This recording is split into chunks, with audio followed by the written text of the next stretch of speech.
Well, hello, Quilt and Bee friends. You should not try and start a Facebook Live with less than 10% power on your phone. It just won't work. So I did try and start this a while ago and quickly had to stop because it was not going to go. So what I want to talk about, let me get this up to a better angle maybe, is seam allowance. Seam allowance seems to be a consistent problem for many quilters, both new quilters and people who have done it for a while. And everybody's always looking for the perfect tool or way in which to get an accurate 1/4 inch seam allowance. Now, when I learned to sew many years ago, there were not 1/4 inch feet, and most people, hey Rachel, most people were sewing garments, so our seam allowance concern was 5/8 of an inch. And 5/8 of an inch gives you a lot of leeway on adjusting a garment size. But when you move into quilting, our seam allowance is 1/4 of an inch, and if all of your pieces are not cut accurately and sewn accurately, then they will not fit together accurately, because it's a lot like math and geometry. It is math and geometry. So the sewing industry has morphed over the years, and they've made 1/4 inch feet and lots of different tools and techniques. But what I want to talk to you about is most people, not everybody, but most people have newer machines that are an electronic machine that they can adjust the needle placement by millimeters generally, depend on the brand. But you can move the needle to the left or right of center, and you can use a basic foot. So what I am going to show you are a couple of different things that I learned as a small child, as a 7-year-old child, and if a 7-year-old child can master it, you would think an adult could master it. But these are basics for an electronic machine, and every machine, although they're going to have very similar steps and procedures, they're all going to be slightly different. You will need your owner's manual, or at least be familiar with how to move your needle left and right of center, or left and right of wherever that default stitch is. And the other thing I am going to show you, this is all going to be demonstrated on the Janome 6700, which is the machine I use at home because I'm doing this video at home.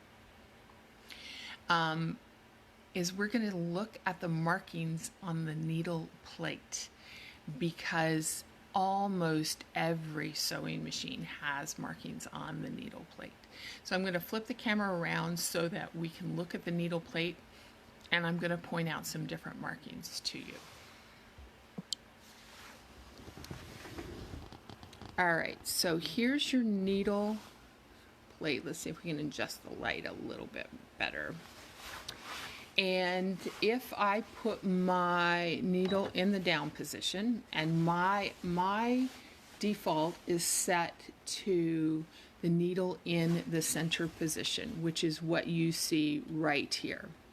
So this would be essentially the 0 line. This over here is 1/8 of an inch over. This is 1/4 of an inch, because it's between 1/8 and 3/8. 3/8 is just a little bit bigger than 1/4. And then here's our magic. This would be 1/2 an inch, and then this would be our magic 5/8 of an inch for garment sewers. And I don't know if we can get, there's additional markings here on this machine, and not all machines have it. This 45-degree mark, and the 60-degree, and the 90-degree, and then we get in there and we can't really get to where we need to go with the camera. You also have additional markings where this is the 1/2 an inch mark from the needle position to here. So if you were trying to sew something down and stop a half an inch from the edge, then that would be where you would look. But almost all machines have markings down here on the needle plate. It's either on the needle plate or this is my bobbin case cover that show 0 mark, 1/8, 1/4 inch, 3/8, half an inch, 5/8. And then these ones down, these marks on the bottom side of that line are in millimeters.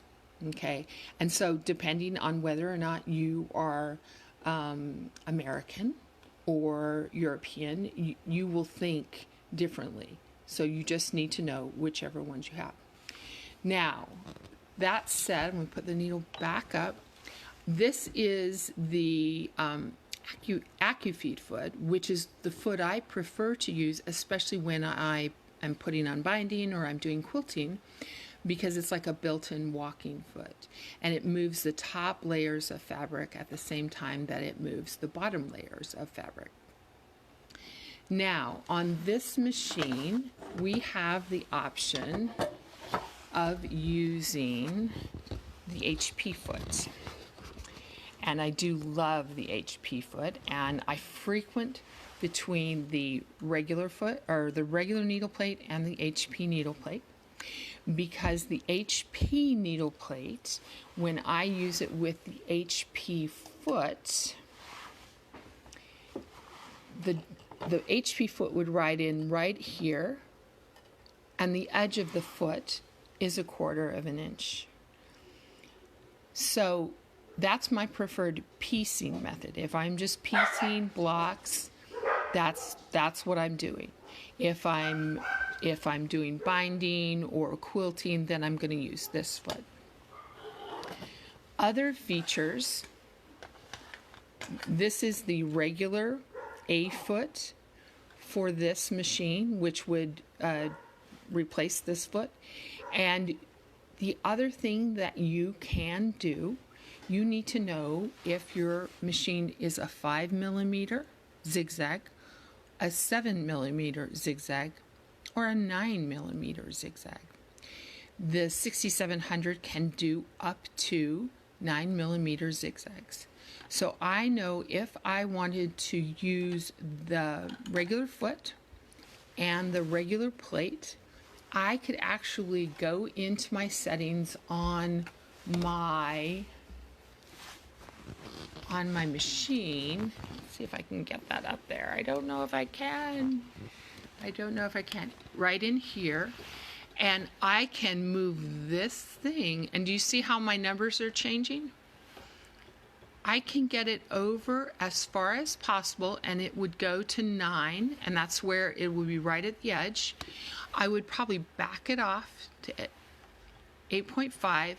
I would do a test sew to make sure that from the edge of the A foot to wherever that seam was stitching, that should be 1/4 inch. At 8.5, it should be, but I would test sew that to make sure.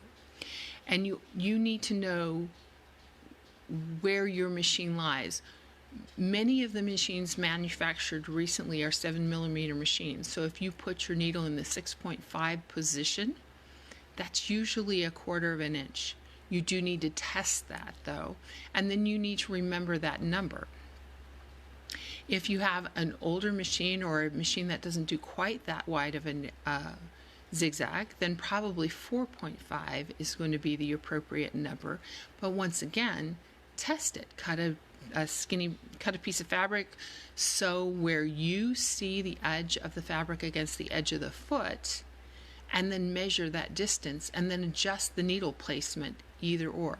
Now, by turning this knob here,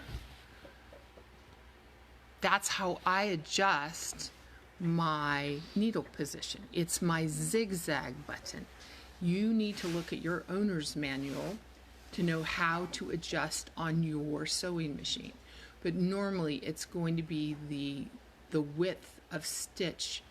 However you adjust the width of stitch is how you're going to adjust that needle position.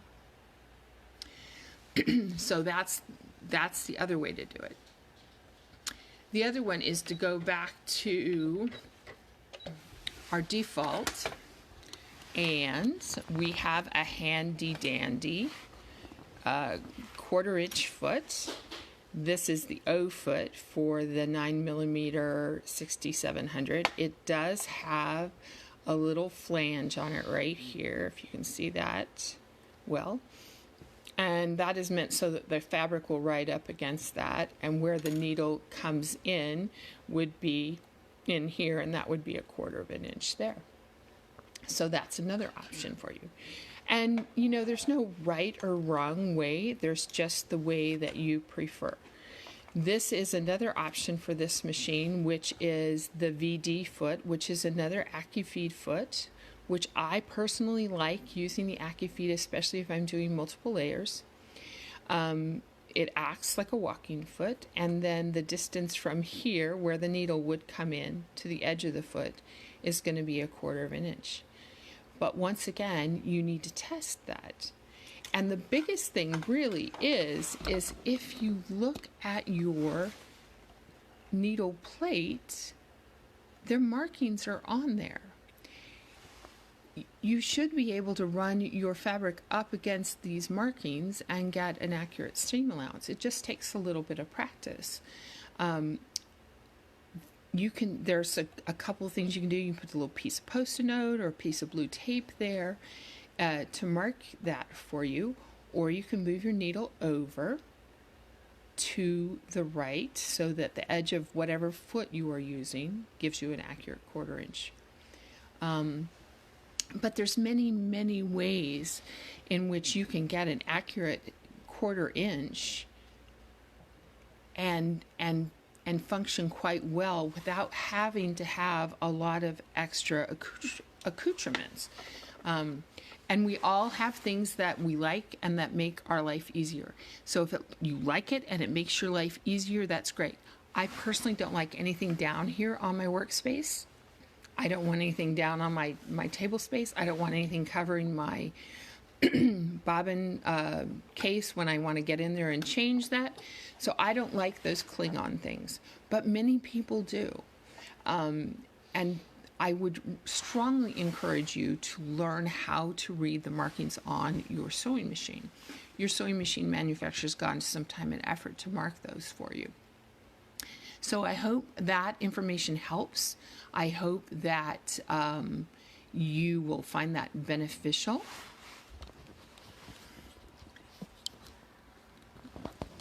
And try some of those techniques out, because there's lots of different ways that you can get an accurate 1/4 inch seam allowance. And do remember that every time you switch a machine, they're all, machined slightly different.